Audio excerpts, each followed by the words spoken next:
This interview is part of the James J. Blanchard Living Library of Michigan Political History.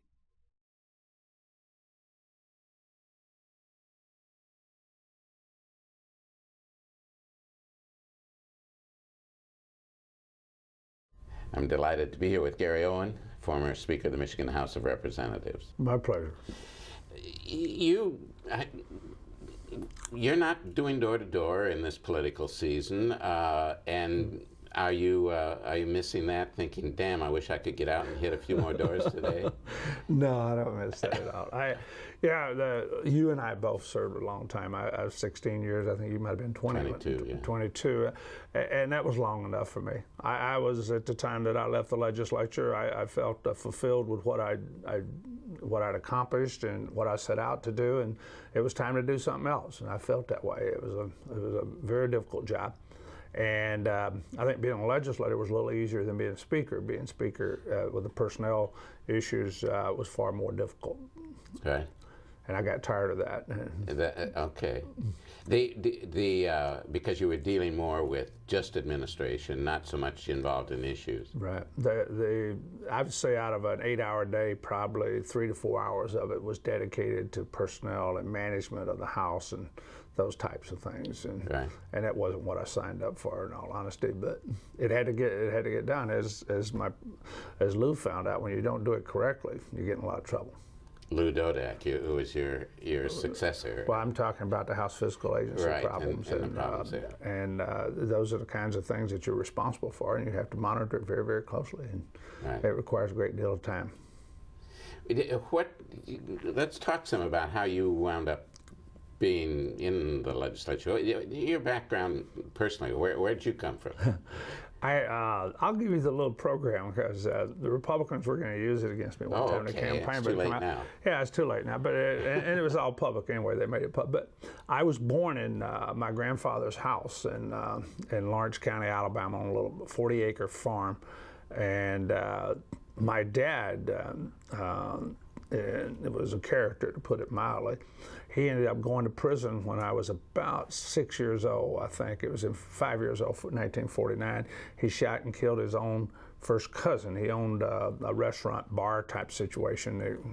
They tore up his place and then came back drunk, and he shot one of them. Make a long story short, he ended up in prison for 25 years, but he only served like 15 years of that 25 years.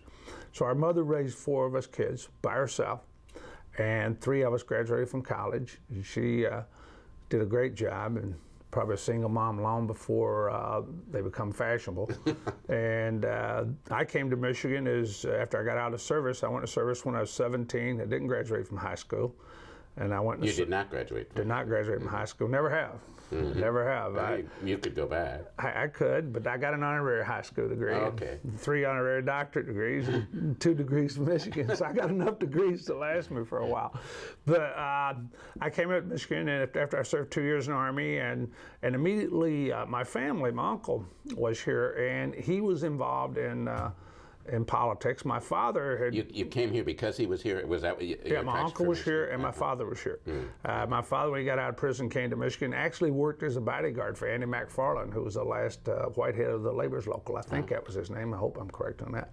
And then I went to work as a laborer, shoveling concrete, and then served a partial part of a carpenter apprenticeship, and then decided to go back to school and went to... I did take some night school courses at Will Run High School, but not enough to graduate. And then they opened up the community college, Washtenaw Community College. I went there for 2 years. You didn't need a high school diploma to get into Washtenaw. And I graduated from Washtenaw and went to the University of Michigan and got a bachelor's and a master's degree from U of M. And I was teaching at Washtenaw. I have a bachelor's in political science and a master's in urban planning.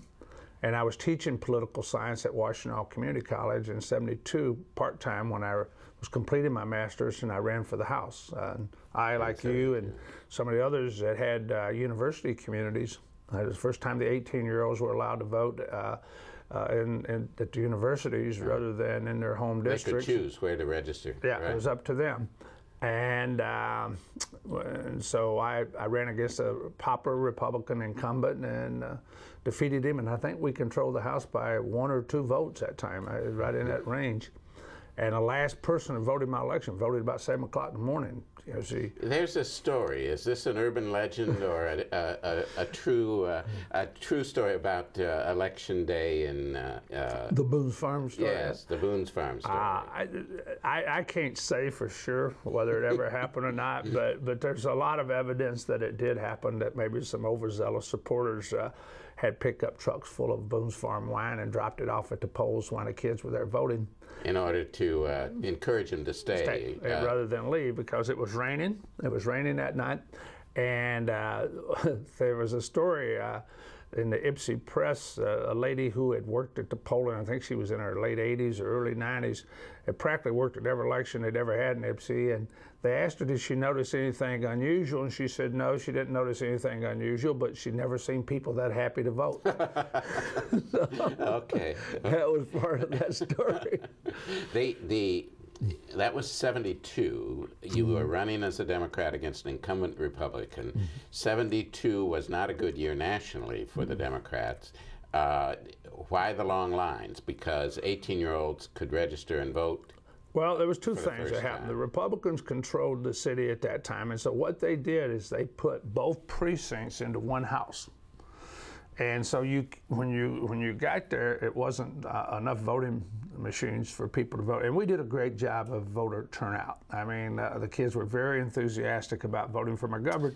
This was the anti-war activity, thing, the Vietnam thing. And so McGovern was very attractive in the community. And we had a huge sheriff's race in Washtenaw County. Remember Doug Harvey, very controversial, a very conservative sheriff, and not very popular with the students.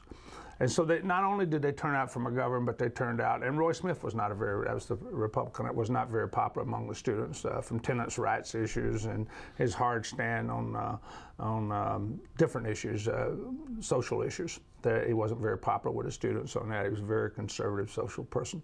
So it was a lot of factors, and that's basically where I won the election. It was Ypsi Township, the other parts were very, very competitive and very, very close, ones at Wayne County. In fact, it was a marginal Democrat seat at that time, 52%, but it became, over time, more and more Democratic. Was that your hardest race? Yeah, that was the only one I ever really had. Other than that, I don't think I ever had a competitive race after that. Right. That was your first time to run for office? No, I was a Ypsi Township trustee at that time. I ran 2 years before that and got elected to the Ypsi Township board. And 2 years prior to that, I ran Jim Krieger's campaign, who later served on the county commission, but I ran his campaign for state rep against Roy Smith, and Roy beat him. Okay. What were you doing for a living before that? My brother and I built spec homes and garages and stuff like that. We both had served. He went on and got his degree in architecture from U of M, and we, all the way through school, we worked part-time in construction. Okay. So Smith came back later, didn't he? He moved to Saline. He moved to Saline and replaced Ray Smith. He was city administrator in Saline, I think, for 2 years, and then he got elected to the House from Saline, which was adjoining district west of here. Going into that race, were you expected to be the contender? I think that the feeling in Lansing was I had absolutely no chance. Well, first I had problems with the UAW, and in those days, but it was more local problems than a philosophical problem. So they didn't support you? They eventually, I think they did support me, but they never really publicly did anything for me. And the MEA actually supported my opponent. And UAW did not, but UAW did not. No, but the MEA did. And then the chairman of appropriations, who was Bill Copeland at that time, endorsed my opponent. Oh, is that right? Yeah. And that's kind of interesting scenario.